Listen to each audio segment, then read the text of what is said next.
Masaya guys, mainit. Boss, boss. Hey boss, makain ka boss? Ano ulam mo boss? Oo.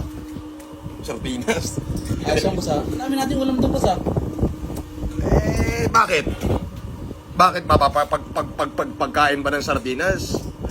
Pang mayaman lang ba yan? Pang mahirap lang ba yan? Hindi ba ako pwedeng kumain ng sardinas? Sabay, masarap yan boss. Puta, araw-araw steak. Hindi naman pwede masabing wala tayong pera. Ang dami kong pambili ng kung kahit anong gustuin ko. Alam mo, tayo kasi, ano yan kumbaga, hindi tayo hipokritong tao. So, naghahanap ako ng appetite, ginawa ko, naggisa ako ng sardinas, ako mismo, by myself, hindi katulong. Nilagyan ko ng napakaraming bawang, at napakaraming sibuyas, at napakaraming chili powder. Tapos may konting cumin. Ngayon, syempre, titingnan natin. How taste? May bagong pangalan sa akin to sardinas na to. Ano boss?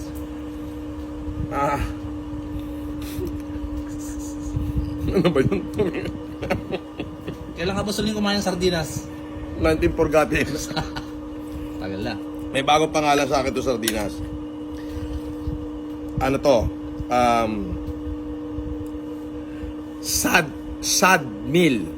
Sad meal? Sad meal. Bakit sad meal boss? Kasi yung mga malulungkot lang ang kumakain nito. Isang linggo mo kayang ulamin to. Tignan ko lang kung hindi ka maging sad. Nakakalungkot ako ulamin sa linggo. Ano, gusto mo ito paulam ko sa inyo? Tapos minsan na boss, pero wag mong palagi.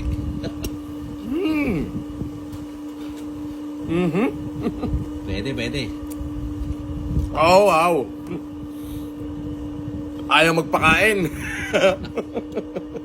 Kain tayo. Sardinas, salamat po.